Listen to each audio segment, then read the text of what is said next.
Le comité d'évaluation du plan de prévention des risques naturels s'est réuni ce matin à la préfecture en présence de représentants des communes, de la DDE, de la DIREN et des communautés d'agglomération.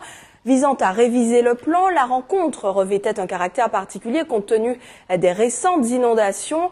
L'objectif du PPRN est en clair de déterminer avec les municipalités les zones dangereuses où la construction est interdite ou autorisée sous conditions, ce qu'on appelle les zones rouges ou les zones oranges selon les cas, mais les préconisations du PPRN ne sont pas toujours respectées. Pour le directeur départemental de l'équipement, les dégâts survenus en début de semaine doivent servir d'avertissement. Écoutons Éric Legrigeois, interrogé par Grégory Gabour et Rebecca Charlachil.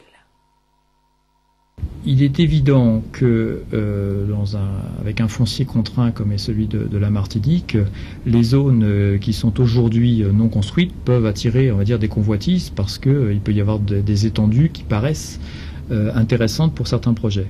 Le problème à prendre en compte, c'est que s'il y a zone orange, il y a forcément un aléa naturel. Et s'il y a un aléa naturel, avant de construire, il faut être en situation de gérer cet aléa et cela coûte de l'argent. Et donc se pose tout de suite après le sujet de la zone orange, le sujet du financement de cet aménagement.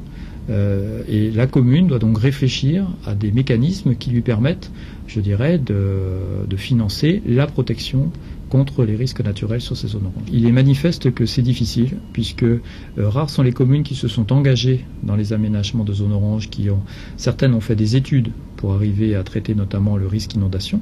Donc ça, la partie étude a pu être financée. Par contre, lorsqu'on arrive au financement des travaux, on voit tout de suite des sommes qui se chiffrent en millions d'euros, et là c'est beaucoup plus difficile à financer.